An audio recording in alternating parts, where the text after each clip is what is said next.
J'aime trop voir la personne et pouvoir me dire qu'est-ce qu'elle a mangé ce midi. Je sais pas si tu vois ce que je veux dire. Je trouve que quand tu peux te poser cette question, c'est que t'es assez près de la personne pour te dire c'est quoi son odeur corporelle à cette personne, tu vois. J'aime ça dans le stand-up. Et du coup, peut-être c'est bizarre, mais j'aime ce truc-là, tu vois. Oh putain, je fais des bruits de vieux quand je m'installe maintenant. Salut Panayotis. On a plein de questions à te poser sur l'humour et le stand-up à l'occasion de ton nouveau spectacle Entre les deux. Certaines sont plus légères et d'autres plus sérieuses. On y va ? Est-ce qu'on peut rire de tout? Je te fais cette question. En vrai, je pense que oui. Tu réponds quoi quand on te demande tu fais quoi dans la vie?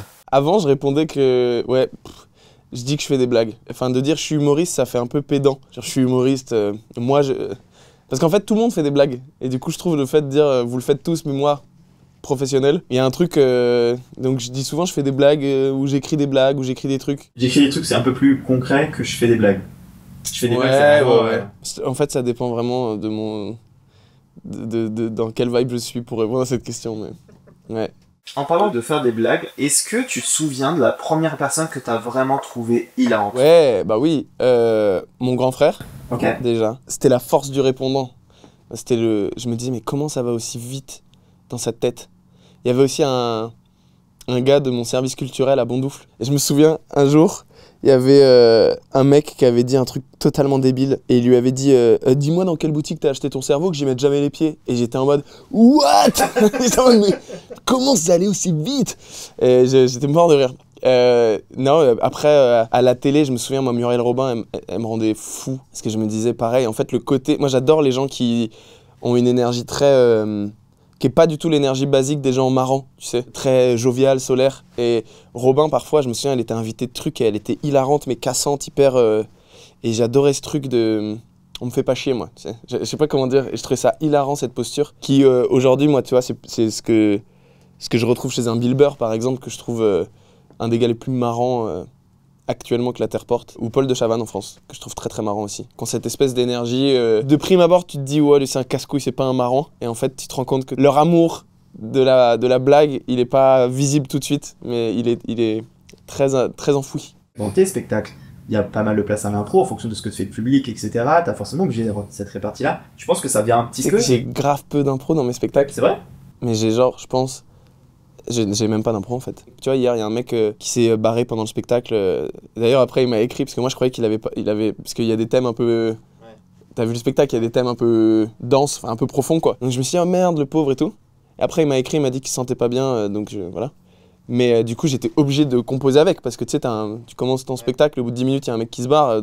Plus les portes, elles étaient devant la scène, donc t'as genre vraiment le mec qui traverse comme ça, truc lent. Et non, là, t'es obligé, tu vois, de faire des trucs. Mais sinon, j'ai zéro impro dans le spectacle. Zéro impro. Parce que t'as des interactions avec le public quand même, t'as des moments où tu réagis. Non? Bah moi, le soir où je suis venu, ah bah tiens, t'as partie du public qui réagit pas, ah me laissez pas tout seul sur cette bande-là s'il vous plaît. Ah non, mais tout ça, ça fait partie du... Bah ouais.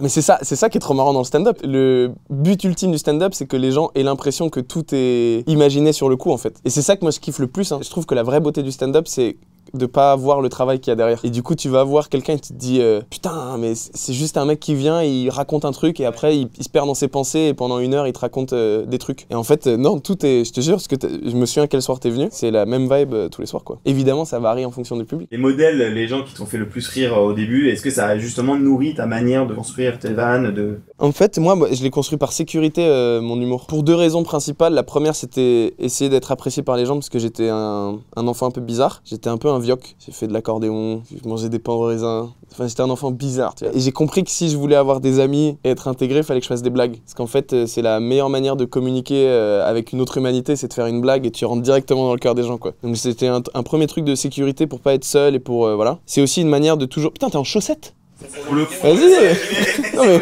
j'arrête de te regarder. Non mais t'es un vrai ingé son, c'est vraiment... Un gesson trop stylé. J'aime pas le frottement du caleçon, donc j'ai pas mis de caleçon, les gars, ça vous va? Non, l'humour, c'était une manière de se faire aimer par les gens, sauf pour toi. Parce que tu vas me détester. Non, c'était une manière d'être aimé par les gens, d'être accepté dans le groupe. Et la deuxième raison, moi, c'est que je voulais être à la table des adultes. Et c'est un gros sujet pour moi. Et d'ailleurs, c'est un gros sujet du second spectacle. Depuis tout petit, j'ai hâte d'être adulte. Et je voulais être à la table des adultes. Et chez moi, il y a une espèce d'amour de la parole, ce qui est une grande chance, mais ce qui était aussi effrayant pour les enfants. On a un amour de la rhétorique On adore débattre, on adore faire l'avocat du diable dans ma famille par exemple. On adore prendre des gros sujets et chacun le débat, le défend. Ça vient beaucoup de mon père, mais mes frères l'ont repris aussi, ma sœur aussi. On aime parler. Et moi je suis le petit dernier. J'ai compris que je pourrais jamais être à leur niveau au niveau des sujets, mais que je pouvais intégrer les discussions en essayant d'être le blagueur, quoi, pour avoir leur regard, leur intérêt. Et donc l'idée c'était toujours d'avoir un accès à la table des adultes. Et depuis petit, je traîne toujours avec des gens beaucoup plus âgés que moi et j'ai toujours eu cette envie d'avoir le regard des plus grands. Ce qui fait que j'ai grandi assez vite en fait. Je suis devenu un adulte assez tôt parce que je détestais être un enfant. Et maintenant que j'ai 26 piges, ça me manque d'être enfant. J'ai l'impression d'avoir loupé mon enfance. Et c'est beaucoup le thème du nouveau spectacle, c'est comment essayer de peupler cette période dans la vie où t'es plus un enfant, t'es un adulte mais t'as pas encore d'enfant. Pour qui tu vis, pourquoi, quel est le sens de tout ça, quoi. En tout cas l'humour, pour moi il est arrivé comme ça. Un ou une humoriste que tu trouves a un cheminement de carrière, une avancée, une progression que tu considères comme parfaite. Les gens l'oublient beaucoup, mais Donald Glover, Childish Gambino, il a commencé par le stand-up. Ça a été d'ailleurs l'humoriste le plus jeune qui a eu sa demi-heure captée sur HBO à l'époque. À aucun moment je me compare à lui. En fait, moi j'aime le fait de pas avoir de frontières dans les médiums artistiques, tu vois, et de se dire, en fait, j'ai une histoire à raconter actuellement. Quel est le médium le plus approprié pour raconter cette histoire? J'aime ce truc-là et je trouve que c'est vraiment dur de passer ce cap. T'as beaucoup de réals de comédie, ou pas d'ailleurs, qui à la base venaient du stand-up aux États-Unis. J'aime le côté de se dire, il a fait ça, puis après il a été pris dans Community, qui est une super série, si vous l'avez pas vu, une super sitcom fait par les créateurs de Rick and Morty, par Dan Harmon. Après il a fait sa propre série, qui est un drame, mais baigné de comédie. Il progresse dans tous les domaines. Il y a évidemment la musique. J'aime ce truc-là d'être transdisciplinaire. Et je trouve sa carrière exceptionnelle. Après, en France, moi, j'aime beaucoup la carrière d'Alex Lutz. Et ça a été... moi, Alex, c'est quelqu'un qui m'a beaucoup aidé, que je remercierai jamais assez. Tu sais, moi, j'ai grandi à Bondoufle. Et je te l'ai dit, j'étais un gamin bizarre. Je montais à Paris en RER en fait pour attendre les artistes à la sortie des comédie clubs, des salles de spectacle pour leur faire des interviews en fait. Je me prenais beaucoup de bâches de c'est qui ce gamin de... J'ai commencé à 12-13 ans à monter à Paris, tu vois, pour rencontrer des artistes. Et j'en ai interviewé quand même quelques-uns, tu vois, je sais pas, j'ai interviewé Kian Kojandi, Gad Elmaleh, Orelsan. J'ai interviewé plein de gens, d'artistes que je trouvais fous et je les attendais vraiment comme ça à la sortie. Et j'ai rencontré Alex Lutz quand j'avais genre, je dirais, 13-14 ans, qui faisait une date de tournée dans une toute petite salle à Lys, près de Bondoufle, là où j'ai grandi. Il m'a tout de suite kiffé, il m'a trouvé chelou, tu vois. Il m'a donné le mail de son attaché de presse, on a fait une interview, il m'a invité à Paris quand il faisait une grosse soirée de lancement pour son spectacle. Il m'a installé à côté de Jean Dujardin qui venait d'avoir son Oscar à l'époque. Et il m'a dit, n'aie pas peur, pose-lui toutes les questions. Et il a vraiment pris soin de cet enfant bizarre que j'étais, tu vois. Et il a toujours été hyper cool, il m'a présenté à son producteur, Jean-Marc Dumontet, avec qui je travaille encore aujourd'hui. Quand j'ai réalisé mon premier court-métrage, il a accepté de jouer dedans, alors que 2 semaines plus tard, il gagnait son César avec Guy. Et quand on a eu des galères de prod, il a accepté de reverser l'entièreté de son cachet, sans me le dire, pour que les décors soient refaits. Enfin, c'est un mec incroyable et en plus de ça, j'adore sa carrière. Son premier spectacle, je l'ai vu 15 fois. À chaque fois, j'ai pleuré et j'ai rigolé. Je trouve que les films qu'il fait sont brillants. Guy, moi, c'est un de mes films français préférés. Il joue dans des films, de la comédie, du drame. Il réalise ses projets, il met en scène des spectacles. Il a écrit un livre et je trouve qu'il a ce côté multidisciplinaire aussi. Enfin, j'adore Alex et je trouve que c'est aussi une très belle carrière. Par rapport à l'écriture d'un spectacle, est-ce que c'est des bouts de sketch que tu fais? Est-ce que tu dis vas-y, je vais raconter cette anecdote, mais vas-y, je la raconte pendant 3 jours, j'écris que ça? À qui tu lis en premier? Les bouts de sketch, les premières vannes en mode est-ce que ça fonctionne ou pas? À qui tu les lis en premier? Alors déjà, sur comment ça fonctionne, chacun fonctionne différemment. Il y a des gens, par exemple Guillermo Guise, qui est d'ailleurs une des personnes à qui je lis en premier mes blagues. Hier, je rentrais de tournée en Suisse et il m'a rejoint là-bas pour voir le spectacle et après je lui ai pitcher toutes mes nouvelles blagues. Guillermo par exemple, lui, il écrit tout avant et fait une première date et il apprend un peu, enfin ça dépend vraiment chacun sa technique. Moi je fonctionne un peu plus au pistolet sur la tempe. Je book des comédie clubs dans genre 2 semaines. J'ai aucune idée de ce que je vais raconter. Je regarde mes notes parce que je prends des notes tout le temps, mais c'est compulsif. C'est même parfois chez la psy. Je dis 2 secondes, je prends des notes et ma psy elle est vraiment en mode arrêtez de prendre des notes pendant les séances, je fais ce que je veux en fait, donc je vous paye. Donc et je regarde mes notes, je sélectionne des idées, j'ai les notes sur un carnet, je note le point A et le point B de l'arrivée de l'idée et après je monte sur scène et là c'est vraiment le pistolet sur la tempe. Je me dis tu peux pas te casser la gueule, il y a des gens. Et j'ai cette espèce de truc qui revient à l'enfance de il faut que tu fasses rire les gens. Et du coup, je laisse mon cerveau fonctionner sans que je le contrôle. Quand j'ai trouvé ma manière de fonctionner, au début c'était flippant. Farid, Jason Bruckert, avec qui je travaille toujours aujourd'hui, mais avec qui j'ai beaucoup travaillé sur mon premier spectacle, quand ils me voyaient faire ça, ils étaient en mode mais qu'est-ce qu'il fait? Enfin, je montais des fois avec genre 2 notes, tu vois, et je vibais quoi. Et des fois il y a 30 secondes où je me cassais la gueule, puis après je trouvais une idée, puis... Mais en fait, je fonctionne un peu comme ça. Donc pour ce spectacle-là, entre les deux, j'ai booké plein de comédie clubs pendant 1 an. Et à chaque fois, je me forçais tous les mois à revenir avec des nouvelles salves d'idées. Et je me laissais 1 mois pour tailler un peu dans les idées. Et après, j'ai booké une petite salle à Paris qui s'appelle le Point Virgule. J'ai booké 30 dates où j'ai vendu les billets le moins cher possible en disant je vais tenter des trucs et je vais sûrement me casser la gueule, mais venez, on va rigoler. Et en fait, chaque soir, j'ai commencé avec 20 minutes de blagues. Et je faisais venir des potes à moi qui faisaient aussi 20 minutes, etc. Puis après, j'avais 25. Puis après, le lendemain, j'avais 27. Puis après... Et en fait, le spectacle s'est construit comme ça. Je montais avec mon carnet. Et tous les soirs, je filme ou je m'enregistre. Après, je réécoute. Et je me dis, ça, c'était de la merde, ça, c'est pas mal. Moi, je fonctionne vraiment de manière un peu chelou, genre très linéaire. J'essaie de me piéger moi-même. Parce que dès que j'essaie d'être marrant, je suis pas marrant. Mais dès que je suis en panique, il y a un truc rigolo qui sort. Mais dès que je tente d'être marrant, ça fonctionne pas. Et c'est pour ça que quand je dois tester des idées, j'ai arrêté de me faire confiance à moi-même. Parce que moi, ce que je trouve marrant, c'est souvent pas marrant pour les autres. Je dirais qu'il y a 3 personnes. Il y a Sarah, qui est une pote à moi, qui est, je crois, une des personnes que j'aime le plus faire rire au monde. Et en plus, elle a un rire de ouf. Donc c'est vraiment la meilleure médaille quand t'as une bonne blague. Et donc parfois, je l'invite chez WAM, on se fait genre une après-midi et je lui raconte toutes les idées que j'ai. Et je vois ce qui l'intéresse ou pas. J'arrive vraiment à lire dans ses yeux si elle fait semblant de rigoler ou pas. Et donc ça m'aide énormément. Il y a Béatrice Fournera, avec qui j'ai la chance de travailler plutôt pour de l'audiovisuel, qui est une scénariste incroyable avec qui je travaille sur des projets. Et pareil, je lui pitch beaucoup de blagues parce qu'elle a un rapport à l'humour qui est fou. Et après, il y a les gens avec qui je travaille professionnellement, donc Farid, Jason, Guillermo et aussi des potes à moi. Et voilà, ça fonctionne un peu comme ça. Je trouve que les 2 règles, en tout cas, c'est pas trop se faire confiance. À partir du moment où tu te dis c'est sûr, c'est marrant, c'est de la merde. Et en même temps, placer sa confiance dans pas trop de gens. Faut vraiment sélectionner genre 4-5 personnes en qui t'as confiance et pas écouter les autres. Parce que sinon, c'est trop d'avis et t'es brouillé, quoi. Est-ce qu'il y a un moment où tu te dis, là c'est bon, j'ai la forme finale, il ne bouge plus, ou même sur la fin de ta tournée, il évolue encore? Non, il évolue tout le temps. Alors après, évidemment, là en ce moment, quand tu l'as vu, il était encore en gros chantier. Et moi j'adore, hein, c'est hyper excitant de tenter des trucs. Tu vois, hier soir, je jouais et j'ai tenté des trucs. J'aime trop ce truc. Je rentre chez moi et dans le taxi, je suis là un peu en mode putain, ça fonctionnait pas. J'adore ce truc-là. Mais après, au bout d'un moment, je le fixe et c'est des petits détails qui bougent. Il y a beaucoup de moments de jeu et du coup, il y a des détails dans les interprétations. Et après, ouais, c'est de l'humeur. Je crois que le truc le plus cool dans le stand-up, c'est que tu peux pas trop faker ton humeur quand t'es sur scène. Donc si t'as passé une journée de merde, tu peux pas monter comme si de rien n'était. Tu es obligé de composer avec ton humeur, donc ça fait forcément bouger le spectacle. J'allais te me poser la question facile de tu préfères jouer dans des petites salles ou des grandes salles. Mais en fait, t'as une approche qui fait que les petites salles, c'est pour tester, et les grandes salles, c'est quand ton spectacle est un peu plus rodé, donc c'est pas la même approche. Ouais, c'est pas la même approche. En fait, les deux, il y a des pour et des contre dans les deux. Là, pour ce nouveau spectacle, moi j'ai voulu commencer par les petites salles, tu vois. Genre l'européen, c'est 350, et du coup, c'est trop cool parce que c'est vraiment un endroit où l'humanité, elle est très concrète, quoi. Et après, là, tu vois, en tournée, on fait des 2000, 3000, il y a même des zéniths et tout. J'en ai booké le moins possible et j'ai préféré à chaque fois, genre, je sais pas, 3 dates dans une 1000. Parce qu'en fait, je trouve que ce qui est cool dans le stand-up, c'est quand t'es avec la personne sur scène, tu vois. Quand je vais voir du stand-up, j'aime trop, genre, sentir... genre vraiment, tu sais, j'aime trop voir la personne et pouvoir me dire qu'est-ce qu'elle a mangé ce midi. Je sais pas si tu vois ce que je veux dire. Je trouve que quand tu peux te poser cette question, c'est que t'es assez près de la personne pour te dire c'est quoi son odeur corporelle à cette personne, tu vois. J'aime ça dans le stand-up. Et du coup, peut-être c'est bizarre, mais j'aime ce truc-là, tu vois. Et là, par exemple, là, on a annoncé des bobinos.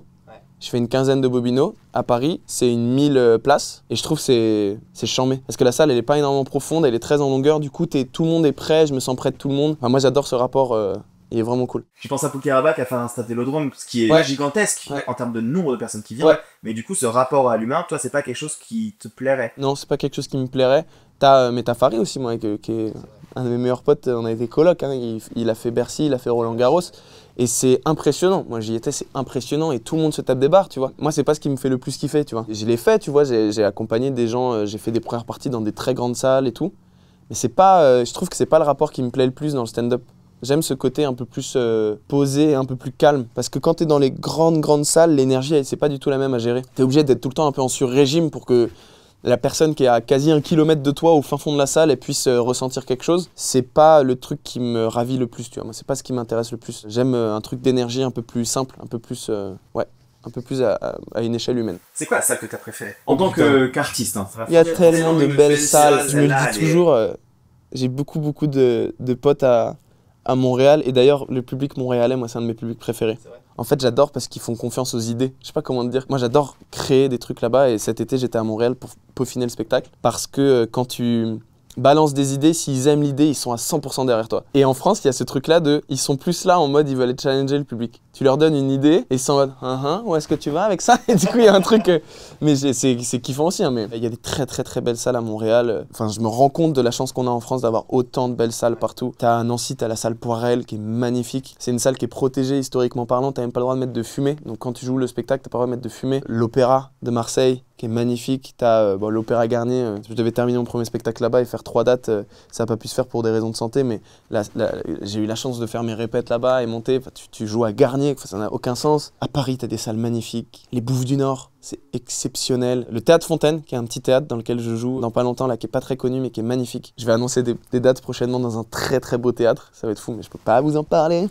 En France, je sais pas. Moi, je trouve que le public du Nord, il a quand même un truc, il a un truc assez ouf. J'ai fait le Colisée de Roubaix, le Sébastopol à Lille. Tu te prends des murs de rire, quoi. Il y a un truc où, peut-être parce qu'il fait froid. Du coup, ils ont besoin de se réchauffer, je sais pas. Non, t'as des salles, je sais pas, t'as des salles magnifiques, mec. Et là, la chance, c'est vraiment un luxe. Hein. La tournée pour ce spectacle-là, je l'autoproduis et du coup, j'ai vraiment pu prendre le temps de sélectionner toutes les salles. Je me suis vraiment fait une tournée dans des salles que je trouve trop belles. Et parfois, c'est pas des immenses jauges, mais juste, je me dis, mais qu'est-ce qu'elles sont belles, ces salles. Enfin, je sais pas, je trouve qu'on a trop de belles salles en France. Et t'en as des pareils, hein, en Belgique, là, je vais faire le Cirque Royal, elle est magnifique. Le Corum à Montpellier, c'est très très beau. Enfin, t'as des salles de ouf, voilà. Dans ton spectacle, tu racontes plein d'anecdotes de vie. Elles sont toutes vraies? Ouais. Parce qu'on a souvent l'impression que les histoires, elles sont un peu trop grosses pour être vraies. Il y en a, t'as l'impression qu'ils en font un peu des caisses, que c'est pas possible. Ouais. Elles sont toutes vraies. Elles sont toutes vraies. Je vais juste dire un mot que les gens vont pas comprendre. Mais les portes de chiottes, c'est vrai. C'est 100% vrai. 100% vrai. Tu ne grossis pas le trait, tu rajoutes pas... Ah si. Non, mais il y a une différence. C'est dans tout. Et c'est ça, je trouve, aussi une des beautés du stand-up. En fait, je viens pas vous raconter la vérité. D'ailleurs, ça n'existe pas, hein, la vérité. Je viens vous raconter mon prisme. Ce que j'ai vécu, je l'ai vécu à travers des lunettes qui sont les miennes, à travers mes yeux. Et je viens essayer de vous retranscrire ce qui s'est passé pour moi. Et ça va faire écho à vos lunettes à vous, à un endroit. La beauté du stand-up, je trouve, c'est que plus ça devient personnel, plus ça devient universel. Et c'est ce truc que j'aime le plus. Le vrai travail pour moi dans le stand-up, c'est d'essayer de réduire la distance entre mon cerveau et le vôtre. En fait, j'ai une pensée, le temps qu'elle arrive à vous, je veux que ça soit de plus en plus réduit. Et c'est pour ça que quand tu vois des bons stand-uppers, tu sais, t'es dans la salle et tu te dis « Oh, mais j'ai toujours pensé ça. » Ouais, bien sûr. Ça se trouve, c'est faux. Mais juste, t'es tellement dans son cerveau que tu penses comme son prisme. Et j'adore ce truc. Ce qui est intéressant dans du stand-up, c'est pas de se demander qu'est-ce qui est vrai, qu'est-ce qui est pas vrai. Quand Blanche Gardin, elle te dit qu'elle s'est mise au régime parce que... depuis pas longtemps parce qu'elle se dit je veux faciliter le travail des pompiers qui vont décrocher mon corps de la poutre. Est-ce que c'est vrai? Est-ce que c'est pas vrai? Tu sais pas, tu t'en fous, c'est un prisme. Ce qui est intéressant, c'est de se dire pourquoi cette meuf, elle en arrive à penser ça à ce moment-là. Et évidemment, quand tu es sur scène, le but du stand-up, c'est aussi d'être le plus en plus soi sur scène, de retirer, contrairement à beaucoup d'art où tu dois rajouter des couches, là l'idée c'est d'en retirer un maximum pour que les gens découvre le cœur de l'oignon, tu vois. La question, je trouve, qui est la plus intéressante, c'est pourquoi il en est venu à avoir ce prisme. Dans ce nouveau spectacle, moi, je raconte comment trouver du sens quand t'es plus un enfant et que t'as pas encore d'enfant. En gros, quand t'es enfant, tu reçois de l'amour de manière inconditionnelle, si t'as de la chance, et tu te poses pas de questions sur le sens de la vie. La vie, c'est une espèce de quête un peu lointaine. Puis après, quand t'as un enfant, d'un seul coup, t'as une quête, que ce truc-là survive les 4-5 premières années, si je prends un coup de fil dans la pièce d'à côté, c'est ludique comme quête, et en même temps ton amour il est dirigé. Mais entre les deux, quand t'es plus un enfant et que t'as pas encore d'enfant, qu'est-ce que tu fous? Et on est tous là à se faire croire, regarde, qu'on est genre, on va pas mourir, tu sais, on est tous là genre, mais non, mais on enregistre des interviews le matin, on a une quête dans la vie. Non, on a aucun sens, on a aucun but, on va tous crever. Et du coup, la question je trouve qui moi m'intéresse de poser, c'est pourquoi ce mec-là sur scène, il en arrive à avoir ce prisme-là? Pourquoi dans cette période de la vie où on est censé être le plus libre, t'es plus un enfant, tu peux faire un peu ce que tu veux et t'as pas encore d'enfant, t'es libre. Pourquoi ce mec-là, il se sent sans but, sans quête? Et du coup, les anecdotes que je raconte sont toutes vraies, véridiques, pour moi. C'est-à-dire qu'évidemment, je les ai toutes vécues. Et après, il y a des traits que je grossis, il y a des choses que j'arrange parce qu'il faut que ce soit comique, parce qu'il faut que ça tombe au bon endroit. Mais en tout cas, je trouve que la bonne question à se poser, c'est pas est-ce que c'est vrai, c'est pourquoi c'est vrai pour lui, tu vois. Pour reprendre ton mot-clé, les portes, oui, c'est vrai. C'est vrai. Et il y a des choses qui sont romancées dedans, mais c'est véridique. Et d'ailleurs, il y a pas longtemps, j'ai archivé mes posts sur Insta, mes vieux posts, mais j'ai laissé des posts que j'ai fait de quand j'avais 15 ans en Inde. Parce qu'en gros, venez voir le spectacle, mais mes parents voulaient que je devienne bilingue et du coup, à mes 15 ans, ils m'ont envoyé 2 mois en famille d'accueil tout seul en Inde. Et je raconte ce qui s'est passé là-bas et qui est un des moments les plus terribles et en même temps fous de ma vie. Et du coup, j'ai laissé des photos. Si tu veux aller les voir. Et du coup, c'est vrai. Après, ce que j'en fais, c'est mon prisme. Est-ce qu'il y a des choses que tu t'interdis de te raconter où tu dis non mais ça c'est trop intime, non mais ça c'est trop perso, non mais ça c'est trop... Non, rien du tout. Et je pense que c'est le côté pas cool du stand-up. En fait, en ce moment, le stand-up, c'est un peu cool. Les gens trouvent... Enfin, c'est cool. Il y a beaucoup de gens qui veulent faire du stand-up, mais je crois que c'est pas cool en fait, le stand-up. Enfin, c'est... Évidemment, ça paraît cool parce que tu fais rire les gens, tu joues dans des salles, t'as un métier trop cool, hein, évidemment. Mais en fait, c'est pas si cool que ça. Parce que tu dois, je trouve, sortir une part de toi que d'habitude on a on a plus envie de laisser dans l'ombre. Moi, ce que je trouve vraiment pertinent dans le stand-up, c'est quand les gens racontent des aspects d'eux qu'ils n'iraient pas forcément assumer en one-on-one avec leurs potes. Sarah Silverman, elle raconte des trucs dans ses spectacles où tu te dis waouh, est-ce que j'avais envie de savoir ça sur cette personne? J'aime ce truc-là dans le stand-up et je trouve que d'ailleurs c'est le côté vraiment cathartique, hey, un peu tôt pour un mot comme ça, du stand-up. Tu te sens moins seul. Je trouve que, moi, ce que j'aime en tout cas, c'est sortir d'un spectacle de stand-up et me dire je me sens moins seul. Ça pense certaines choses en moi, ça me fait me dire que mes zones d'ombre que j'arrive pas à assumer dans la vie, bah, quelqu'un en parle et du coup ça se connecte à un endroit plus sombre à l'intérieur de moi. C'est ce que j'aime et donc je trouve que c'est ce qu'on oublie de dire aussi dans le stand-up, c'est qu'il y a ce côté-là. Quand j'essaie d'écrire pour la scène, à aucun moment j'essaie de penser à ce que les gens vont en penser. Okay. Et c'est très égoïste ma manière d'écrire. Je me dis vraiment qu'est-ce que moi j'ai besoin de raconter en ce moment. Et je me dis vraiment, j'en ai rien à foutre des gens. Et après, quand je monte sur scène, l'opinion des gens entre en jeu. Et je me dis, ah, va falloir composer avec. Mais dans la phase d'écriture ou quand je prends des notes, etc., à aucun moment je pense aux gens. Et je pense d'ailleurs que c'est important. Bah, pour moi, c'est important. Parce que si je me mets à penser aux gens, t'as vu le spectacle, il y a des trucs, je pense, si j'avais laissé entrer le regard des gens dedans, que j'aborderais pas. Et il y a des thèmes d'ailleurs touchy de ouf, tu vois. Premièrement, je laisse pas entrer l'opinion des gens avant d'être face aux gens. Parce que l'humour, c'est un truc aussi très offensant en ce moment pour les gens. Beaucoup de gens qui sont facilement offensés par des blagues. Ce que je peux comprendre parce que pendant très longtemps, il y a eu une impunité avec beaucoup de styles d'humour. Et du coup, je trouve que maintenant, au moins, on pose la question des limites et d'être sûr que tout le monde est à l'aise quand une blague est sortie. Et moi, j'ai pu faire plein de mauvaises blagues. Nous, vu que c'est notre métier, il faut pas... tu vois, prendre tout ça en compte. Donc il y a ce truc-là où quand je monte sur scène, en tout cas, jusqu'au moment où je mets les pieds sur scène, je pense pas aux gens. Donc dans l'écriture, à aucun moment, j'essaie de me limiter dans quoi que ce soit. Et après, le deuxième truc auquel je pense pas, c'est est-ce que ça va faire rire les gens? C'est bizarre, hein, mais le truc auquel je pense en premier, c'est est-ce que ça va me faire rire moi? Si c'est marrant pour moi, ça va être marrant pour vous, parce que je vais vous faire rentrer dans ma tête. Parce qu'en vrai, tout le monde est marrant. Genre là, on regarde tout le monde dans ce studio, je te jure, tout le monde est marrant. Tout le monde fait des blagues qui le font rire lui, tu vois. Ce qui est dur, c'est de faire comprendre ce qui, moi, me fait rire, pourquoi ça va te faire rire. C'est cette espèce de devoir de traduction, tu vois. C'est assez contre-intuitif, mais je trouve que quand on monte sur scène, faut pas essayer de faire rire les gens, faut essayer de se faire rire soi et de faire comprendre aux gens pourquoi ça me fait rire. Bah, c'est un métier assez égoïste au final, peut-être. C'est quoi ton rapport aux critiques du coup? C'est des choses auxquelles tu prends pas du tout compte ou tu les lis quand même un peu mais après, comment ça se passe? Je lis pas, moi, j'avoue, je lis pas trop les trucs. J'y lis beaucoup fait et ça, je crois que ça m'a un peu fait du mal, moi. Quand j'étais gamin, tu sais, dans cette petite phase où j'étais une espèce de petit journaliste casse-couille et tête à claque là, qui allait voir les artistes à la sortie des salles de spectacle. J'ai rencontré une directrice de casting qui me fait passer un casting pour Canal+, et ça arrive sur le bureau de Laurent Bon, le producteur du Petit Journal. Et sur casting, je débarque à la télévision. Et d'un seul coup, là où je faisais des blagues sur Internet avec Aramanis à l'époque, Anis Rally, Freddy Gladieux, Aurélien Prévost, on faisait des petites blagues, tu vois, qui étaient vues par, je sais pas, 1000 personnes. D'un seul coup, je fais des blagues à la télé à 17 ans devant 2 millions de personnes. Et je prends ce mauvais réflexe de tous les soirs lire les tweets des gens, les trucs et tout. Et c'était trop bizarre à cette période, je lisais tout et du coup, c'était hyper compliqué. Et au bout d'un moment, je me suis dit, mais en fait, putain, kiffe, tu fais un métier où tu veux te faire kiffer, kiffe, lis pas quoi. Et j'ai arrêté de lire, je regarde même pas les interviews, je regarderai jamais cette interview par exemple. D'ailleurs, je peux me dire un petit truc que je redirai plus jamais, j'y penserai jamais. Essaie de passer plus de temps avec tes neveux et nièces. Ça, si un jour je regarde l'interview, genre quand j'aurai 35 ans, je vais dire « Oh putain, c'est vrai, faut que je fasse ça !» Alors, ils ont 15 ans maintenant, donc faut y aller. Mais donc, Pana, si tu regardes cette interview dans 10 ans, j'espère que tu t'es fait des implants. T'es allé en Turquie, mon gars. Non, mais du coup, je regarde pas en fait. Et je fais confiance à mes proches. Tu sais, moi, je reste un débutant et c'est des gens qui sont beaucoup plus installés que moi qui m'ont dit mais en fait, si t'as des gens autour de toi de confiance, ils te donneront leur retour. Et si tu places ta confiance en eux et que t'as vraiment confiance, t'as pas besoin d'aller lire ce que tout le monde dit, les critiques des journalistes, les machins. Fais-leur confiance à eux et en tout cas, je trouve que c'est plus sain. Quand t'as décidé d'arrêter la télé pour te lancer dans l'écriture, est-ce qu'il n'y a pas un moment où t'as senti qu'il y a des gens qui pouvaient te prendre de haut en disant mais t'es qui, entre guillemets, t'es un petit, c'est qui ce petit, pourquoi il est là, tu vois, ce truc de légitimité, tu vois, bien sûr. Faut que t'aies fait le parcours classique qui a aidé jusque-là, il y a des gens qui n'y arrivent pas. À la télé, à 17 ans, j'avais déjà ce truc de c'est qui, et en vrai, je comprends totalement, puisque encore aujourd'hui, facilement on peut se dire c'est qui ce merdeux qui croise ses jambes avec sa veste en jean. Enfin, j'ai un peu une tête à claque, tu vois, ça je le sais, moins aujourd'hui, mais à l'époque j'avais vraiment une grosse têtasse à clacasse là, en espagnol apparemment. Hey, et quand je suis arrivé dans le milieu du stand-up, donc c'était il y a bientôt 10 ans, putain le vioc. Il y a quand même beaucoup d'amour dans la scène de stand-up parisienne. Il y a un truc où, je me rappelais, on passait des soirées mais entières jusqu'à 3h du mat avec, je sais pas, on se posait en terrasse, on allait faire des blagues. Il y en avait un qui partait toutes les 10 minutes faire des blagues, qui remontait, on mangeait des couscous, on buvait des couilles, on faisait des grandes tablées en terrasse du Paname, tu vois, c'était trop cool.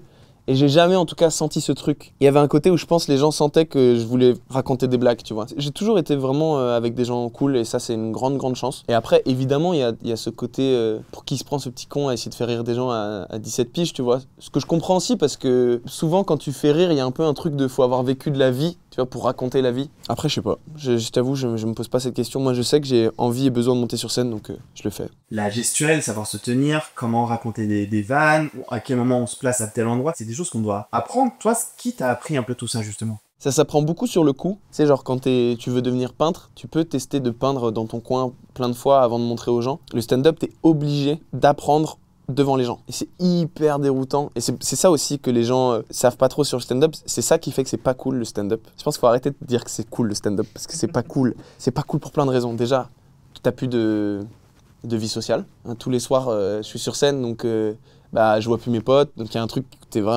tous tes potes deviennent des humoristes qui sont les pires potes au monde. Je peux rien dire de sérieux. T'es en mode, ah là là, ma tante elle est à l'hôpital, ils sont là, ta connasse de tante, oh Redouane, ça c'est Redouane. Et surtout, ce qui est pas cool, c'est que les premières années du stand-up, je te jure, ce que t'infliges à ton ego, c'est tellement bizarre. Parce que t'es obligé d'apprendre devant les gens, en direct, t'es obligé de te casser la gueule devant les gens. Parfois ça fonctionne, tu sais pas pourquoi. Et putain, j'ai senti que vu que je m'approchais, vous étiez en panique. Hein. On était un peu en panique. Terminer l'interview là.